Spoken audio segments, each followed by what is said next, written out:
Það er náttúrulega frumskylda ríkisstjórna að tryggja öryggi borgaranna og það er ekkert ríki sem eitt getur tryggt öryggi sitt. Það verður að gera það í samvinnu við aðrar þjóðir.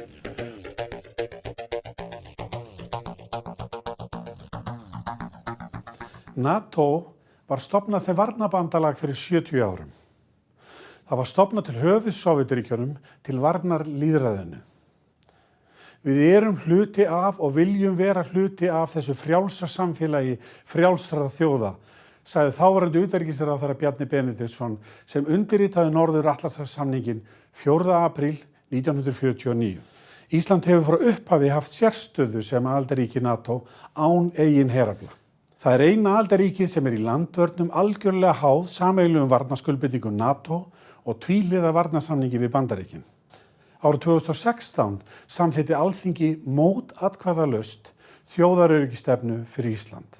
Þar segir að aðild Íslands að Atlantshafsbandalaginu verði áfram lykilstoð í vörnum Íslands og megin vettvangur vestrænnar samvinnu sem Ísland tekur þátt í á borgaralegum forsendum til að efla eigið öryggi og annarra bandalagsríkja. Þetta er skýrt, en hverju hefur aðildin að NATO skilað okkur? Hverjir eru helstu áskoranir NATO á næstu árum?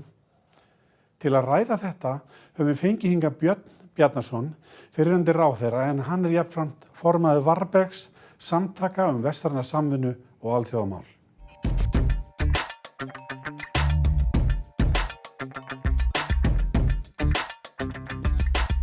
Velkomin Björn. Takk fyrir. 70 ár, þetta er langur tími fyrir alþjóðasamtök sem þessi. Hvað skýrir þetta?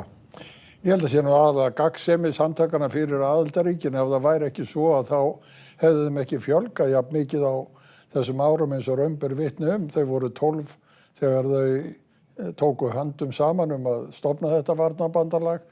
Þau eru 29 núna, er að verða 30 með Norður Makedóníu og bandalagið hefur laðið að sér öll ný ríki í Evrópu, öll ríki sem losnuðu undan ofurvaldi Sovétríkjanna. Þau hafa gengið í bandalagið, Júgóslavía fyrrverandi, þau ríki að koma inn í bandalagið, ríki eins og Georgi og Úkraína vilja komast inn í bandalagið en gera það ekki út af ástandinu gagnvart Rússlandi. Þannig að er þetta ekki megin ástæðan fyrir því að bandalagið hefur lifað að þjóðirnar sjá sér haga því að vera í Atlantshafsbandalaginu. Það er öflugasta varnarbandalag, hernaðarbandalag eða friðarbandalag sem nú er við lýði í heiminum, hvaða orð sem við veljum að nefna það. Ef við drögum það saman, í hverju liggur þessi árangur? Er þetta eðli samtakanna eða hvað er það sem skýrir þennan? Það er náttúrulega frumskylda ríkisstjórna að tryggja öryggi borgaranna og það er ekkert ríki sem eitt getur tryggt öryggi sitt. Það verður að gera það í samvinnu við aðrar þjóðir og það er það sem menn sjá í bandalaginu. Atlantshafssáttmálinn frá 1949 gerir ráð fyrir lýðræðislegu skipulagi, gerir ráð fyrir frelsi og gerir ráð fyrir því að þjóðirnar ráði sér sjálfar. Hvert ríki hefur neitunarvald innan bandalagsins, það er ekki gengið lengra heldur en allar þjóðirnar vilja og þegar ríkisstjórnir hafa það hlutverk að tryggja öryggi þegna sinna sem er höfuð hlutverk þeirra, að þá velja þeir þann vettvang sem er bestur til þess og það hefur komið í ljós að Atlantshafsbandalagið er best. 70 ár hefur það tryggt frið á sínu svæði, það hefur verið kallað til þegar ófriður hefur orðið í Júgóslavíu fyrrverandi, í Afganistan og þá hafa þjóðirnar lagt öðrum lið og staðið saman. Bandaríkin urðu fyrir árás, þá var í fyrsta sinn í sögunni virkjaður kaflinn í 5. grein sáttmálans sem gerir ráð fyrir því að árás og eitt ríki sé árás á þau öll. Þannig að bandalagið hefur sannað á þessum 70 árum að það er virt og það kerfi líka þegar menn kynna sér varnarkerfið og herstjórnarkerfið að það sjá menn að það er til þess fallið að sameina kraftana á þann veg að það skila bestum árangri. Svona auk hefðbundinna starfa Atlantshafsbandalagsins, loftrýmisgæsla, flotastjórn og almennar svona hervarnir, þá eru verkefnin orðin mun víðtækari. Gætirðu fjallað aðeins það? Já, það náttúrulega þannig að menn skilgreina öryggishugtakið á allt annan veg núna heldur en var gert fyrir 70 árum. Og þegar Atlantshafsbandalagið var stofnað þá var þetta að draga járntjald Evrópu og segja við erum vestan við það og svo eru aðrir austan við það og við verum að tryggja þetta járntjald færist ekki vestar. Það er okkar höfuðhlutverk. Nú er þetta gjörbreytt. Nú er áherslan á blandaðan hernað eða fjölþættan hernað, þar sem menn fella undir netvarnir, öryggiskerfið sem eru inn á símanum okkar á hverjum degi, varnir gegn því að það sé verið að miðla til okkar fölskum upplýsingum, varnir gegn því að það sé brotist inn í tölvurnar okkar og annað slíkt. Þetta er allt hluti núna þeirri öryggistryggingu sem við krefjumst að geta notið. Og Atlantshafsbandalagið hefur farið inn á þetta svið og þessir þáttur er raunverulega sá þáttur sem kannski mest reynir á en þessar myndir. Að vísu var gjörbreytt ástand hér á okkar slóðum eftir 2014 þegar Rússar hernámu Krímskaga, þá á þeim 5 árum sem síðan er liðin hefur verið gjörbreyting til dæmis hér á Norður-Atlantshafi og viðbúnaði hér. En þessi þáttur sem snýst áróður, íhlutun, undiróður, upplýsingafalsanir og annað slíkt, hann er líka þáttur sem ríki líta til þegar þau eru að hugsa öryggi þegna sinna og NATO kemur inn á þetta. Í Finnlandi til dæmis hefur verið stofnað svokallað öndvegissetur til þess að takast á við þennan vanda. Finnar eru utan NATO en það er gjörbreyting á þessum árum sem liðin eru frá 2014 og bæði Finnar og Svíar sem eru ríki utan NATO og þau eru í nánu samstarfi við bandalagið, hafa gert samninga við Bandaríkin varnaræfingar og annað slíkt. Þetta er eina af þessum breytingum sem við sjáum og sannar að þjóðir telja sér haga því að starfa með NATO, þjóðir sem á sínum tíma fyrir okkur sem hefum fylgst með þessum langt árabil var eiginlega óhugsandi að Finnar og Svíar myndu tengjast NATO á þann veg sem nú er. Þannig að bandalagið höfðar til þjóða á annan veg heldur en áður og er að sinna verkefnum sem er ekki eins sýnilega eins og það að efna til heræfinga eða standa fyrir öllu því sem menn sjá þegar þeir eru að sjá ítalskar þotur fara á loft héðan til þess að gæta loftrýmisins og þessi hlutir eru sýnilegir en það eru aðrir sem eru ósýnilegir sem skipta ekki síður miklu máli. Mér langar að spyrja það eins 70 ár eru langur tími og hvernig tengist þetta ungu fólki? Skilur ungt fólk mikilvægi þess að Ísland sé í Atlantshafsbandalaginu? Já, nú átta ég mig ekki á því, ég er ekki nógu ungur til þess að geta sett mig í þau spor. En hins vegar hefur oft verið talað það á undanförnum áratugum að nú séu þeir að hverfa úr sögunni, þeir stjórnmálamenn og þeir einstaklingar sem hafa reynslu haft af því að taka þátt í hernaðarátökum og átta sig betur á því heldur en kannski við sem aldrei höfum þurft að standa frammi fyrir því að það sé mikilvægt að gera ráðstafanir á friðartímum til þess að koma í veg fyrir að það verði átök. Og kynslóðirnar hafa horfið og það er núna komið fólk sem þekkir ekkert annað heldur en Atlantshafsbandalagið í 70 ár og gengur kannski að því sem vísu að bandalagið sé til á þess að menn leggja nokkuð á sig í þágu þess. En ég held nú samt að allar umræður öryggismál og það sem er að gerast í heiminum sýni að það verði að gera ráðstafanir og ungt fólk átti sig á því eins og aðrir. Minnst ofti þeir sem kaupa sér tryggingar til þess að tryggja húsin sín þeir átta sig á því að þeir eru að gera ráðstafanir til þess að vera við öllu búnir. Aðildin, þetta var ekki átakalaust. Það var mikill ágreiningur í íslensku stjórnmálakerfi aðildin að NATO. Hvaða mynd sérðu á íslenska stjórnmálakerfin í dag? Ég hef nú í nokkur skipti flutt fyrirlestur hér í tilefni af afmæli NATO og Íslandi 70 ár. Og þegar maður fer yfir þessa þróun, miðað við deilurnar sem voru 1949, deilurnar sem voru NATO og herinn burt og allt þetta, á þessum árum, að þá tel ég að það hefði orðið þáttaskil 1974 þegar Vari Land var starfandi eða undirskriftasöfnunin fór af stað og 55.522 skrifuð undir, 49% af þeim sem tóku þátt í, eða voru kjörgengir, eða höfðu kosningarétt, réttara sagt, í kosningunum sem fóru fram sumarið 1974, studdu það að varnarsamstarfið héldi áfram og Ísland væri aðili að NATO. Þegar þetta lá fyrir með undirskrift alls þessa fjölda fólks, að þá gjörbreyttist hér all pólitísk umræða aðildina NATO.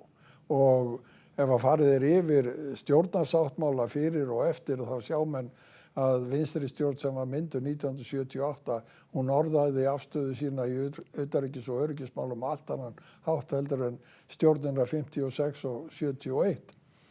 Þessi breyting hélt síðan áfram og 9. áratugurinn var í raun og veru sá áratugur hér á landi þar sem uppbyggingin var mest á Keflavíkurflugvelli.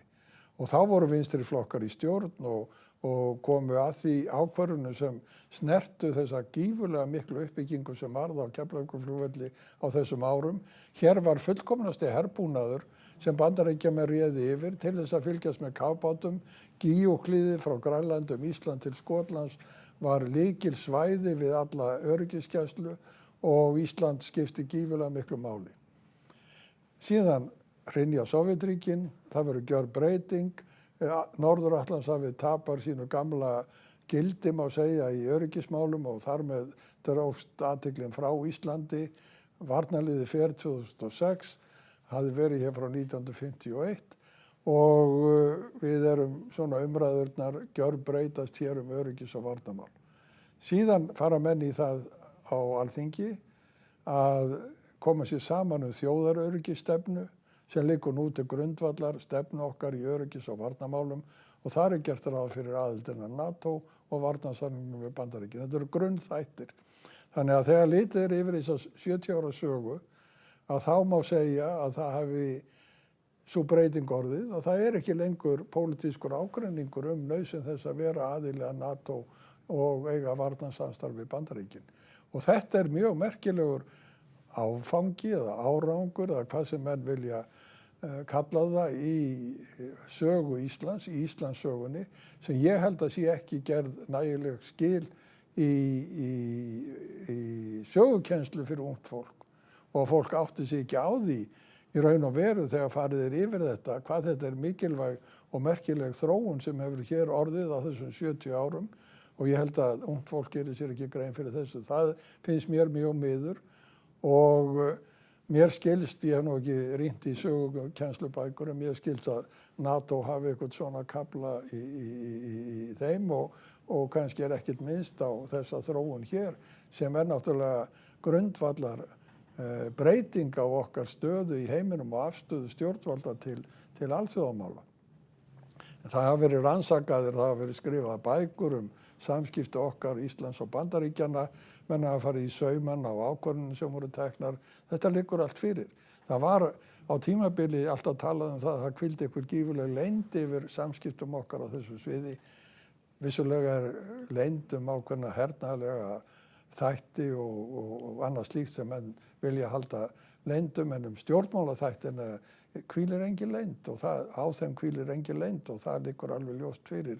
Til dæmis var haldið fram á löngu tímabili að það væru kjarnorkuvopn hér á landi og Ísland væri einhver kjarnorkumiðstöð fyrir Bandaríkin. Þegar varnarliðið fór þá hefðu menn nú átt að finna þessar kjarnorkugeymslur að þeir hefðu verið í landinu. Það fundust engar, en það voru hér aldrei nein kjarnorkuvopn. Og það var alltaf verið að tala að menn hafiðu handbækur hér, bandaríski landgönguliðar sem voru á Keflavíkurflugvelli, þeir hafðu handbækur sem sýndu þeim hvernig þeir ætti að bregðast við ef það yrði ykkur kjarnorku átök. Menn geta haft menn geta haft handbækur til þess að átta sig á því hvað þeir eiga að gera, en að það leiði til þess að þeir séu að höndla kjarnorkuvopn á Íslandi í óþökk stjórnvalda, það lá aldrei fyrir.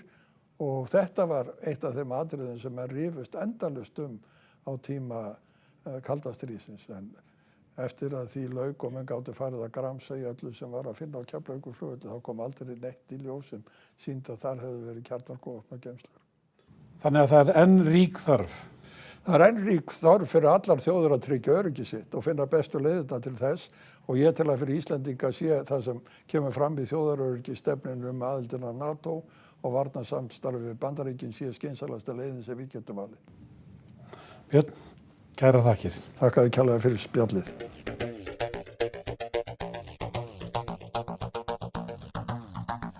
Á kínversku ber Ísland hið ljóðræna heiti Bingdao eða Íseyjan. Kína er stórt á heimsvísu. Það snertir í raun og veru alla með einhverjum beinum eða óbeinum hætti. Kínversk menning er ævaforn og þráður 3000 ára menningarsögu Kína er óslitinn allt til okkar dags. Kínverskara áhrifa gætir æ meira á Íslandi. Áallega er að 100.000 kínverski ferðamenn komi til Íslands á þessu ári. Þá eru íslenski grunnskólakrakkar að læra kínversku.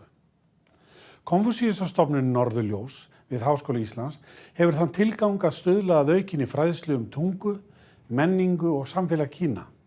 Stofnunin er kennd við kínverska heimspekingin Konfúsíus og Norðurljósin sem þykja einkenna Ísland. En Konfúsíusarstofnanir eru starfar víðum heim. Til að ræða Kína og Konfúsíusarstofnunina er hingað komin Þorgerður Anna Björnsdóttir en hún er kínverskukennari og verkefnisstjóri á Konfúsíusarstofnuninni Norðurljós.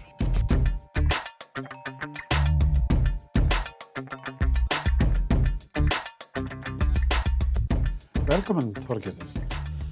Kannski fyrst, hver er Þorgerður Anna og hvað gerir þú hjá Konfúsíusarstofnuninni Norðurljós? Þykist vita að þú eigir kínverskt heiti, ef þú getur sagt okkur aðeins frá því líka.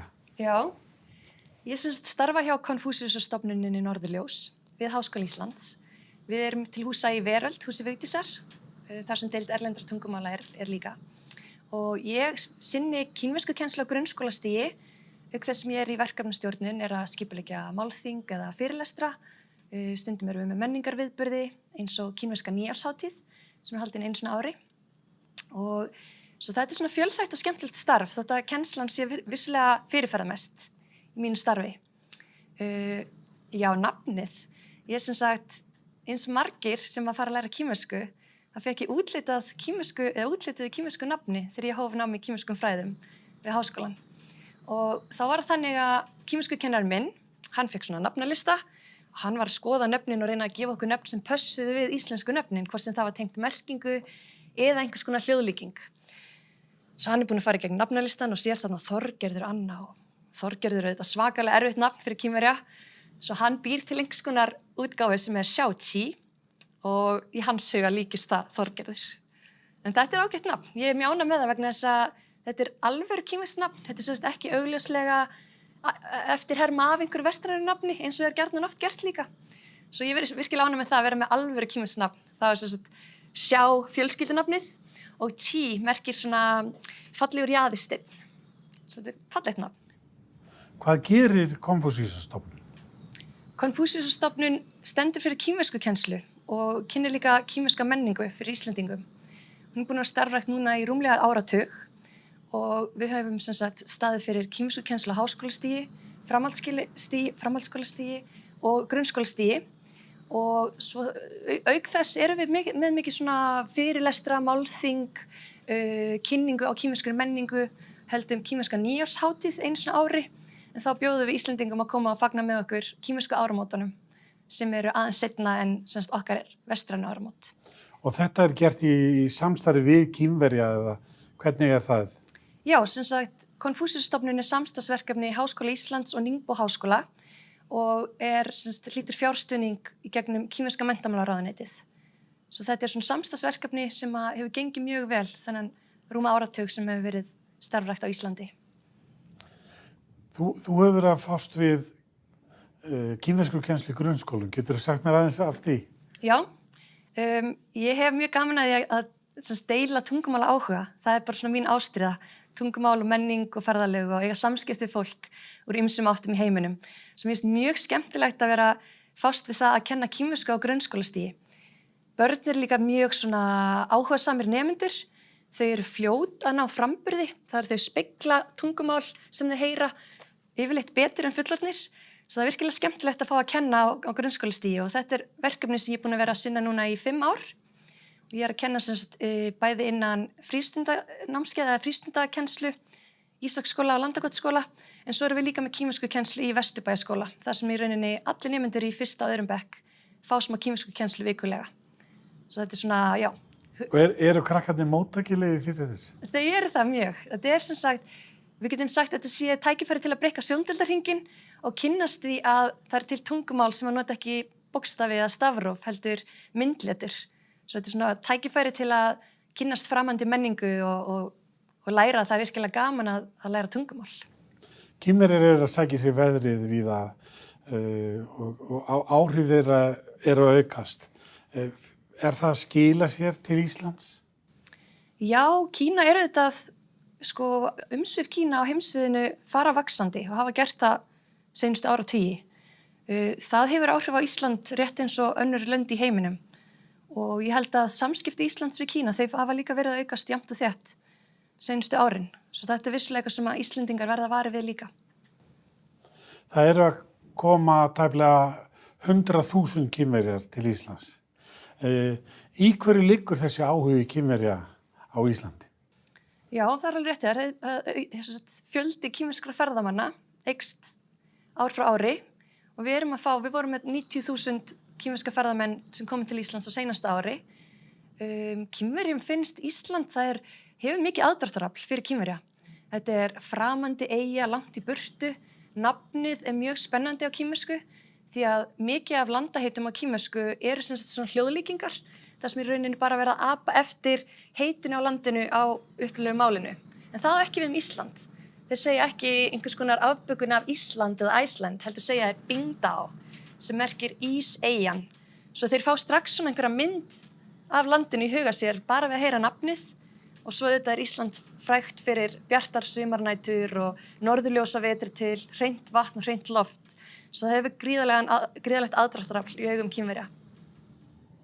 Kínverjar eru fyrirferðarmiklir á heimsviðinu og það eru margir sem óttast framgang Kína. Líka á Íslandi, menn óttast fjárfestingar þeirra hér og umfang. Hvað segir okkur það atriði? Já, ég held að það sé ekki ástæðu til að óttast umsvif Kínverja á Íslandi. Mér finnst frekar betra að líta sem svo á að hérna er bara fyrirferðarmikil þjóð. Þetta er stærsta þjóð í heimi, eitt stærsta land í heimi.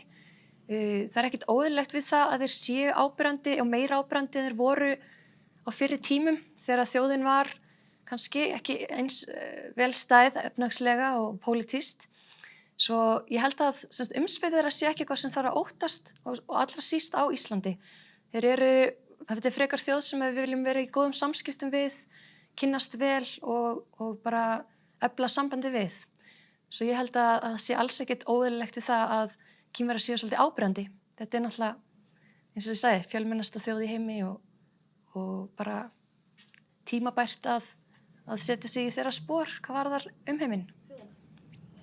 Finnurðu fyrir auknum áhuga almennt Íslendinga á Kína og samskiptunum við Kína? Já, Íslendingar eru mjög áhugasamir Kína og þeir eru mjög margir í samskiptum við Kína. Hvort sem það er í gegnum viðskipti, það er líka fjöldi ættleiddra barna frá Kína. Fjölskyldur þeirra fara gjarnan í ferðalög til Kína með ættleiddu börnunum sínum og eru svolítið að reyna að halda sambandi við gamla heimalandið. Svo það eru heilmikill áhuga meðal Íslendinga á Kína og kínverskum málefnum. Hvar liggja stærstu tækifærin í samskiptum Íslands og Kína? Stærstu tækifærin? Mér finnst mjög áhugavert jarðhitasamstarf Íslendinga og Kínverja. Það er eitt af því sem hefur verið að þróast síðustu árin og í rauninni á sér lengri sögu. Það má rekja alveg aftur til jarðhitaskóla Sameinuðu þjóðanna sem er starfræktur á Íslandi. Þar sem að Kínverjar fóru að sækja þann skóla, verða síðan sérfræðingar á sviði jarðhitanýtingar heima fyrir í Kína og svo heldur samstarfið áfram og þetta er samstarf sem er búið að vera að aukast og hefur mjög jákvæð áhrif á til dæmis mengun. Það kol eru helsti orkugjafi í Kína. Ef þú getur skipt út kolunum fyrir jarðhita til húshitunar til dæmis, þá er það strax mikil áhrif. Og mér finnst svona hlutir eins og hvað Ísland og Kína geta gert í sameiningu. Mér finnst það mjög spennandi og áhugavert. En svona tækifærin leynast þetta víða. Það er margir sem hafa áhuga á viðskiptum í sambandi við kínversku ferðamannastraumin sem að liggur til Íslands og ýmis fleiri viðskiptatækifæri og auðvitað líka í menningargeiranum. Mikið af kínversku tónlistafólki sem að hefur tækifæri til að koma hingað og spila eins og við fáum stundum fólk á kínversku nýjárshátíðin okkar í háskólanum. Höfum flutt inn Guqin spilara alla leið frá Kína, en Guqin er svona ævafont kínverskt hljóðfæri sem á sér mjög sterka stöðu í heimi tónlistarinnar í Kína. Svo það er margt svona mörg skemmtileg verkefni sem hægt er að koma á fót og rækta. Svo tækifærin leynast víða. Hvar verður samstarf Íslands og Kína eftir 10 ár? Eftir 10 ár? Sko, samstarf milli Ísland og Kína, þetta hefur verið mjög svona í rólegum skrefum. Þetta hefur vaxið í mjög rólegum skrefum. Svo það ég ger ekki ráð fyrir að verða neinar brjálæðar breytingar á stöðunni í dag og eftir 10 ár. Þetta eru svona hægt og rólega, það eru fleiri sem að læra kínversku, fleiri sem eru með viðskiptasamband við Kína. En ég myndi ekki segja að staðan yrði neitt, eða það er bara mín ágiskun. Hún verður ekki neitt gífurlega frábærin því sem hún er núna. Þorgerður Anna eða Xiao Qi, kærar þakkir fyrir komuna. Takk fyrir mig.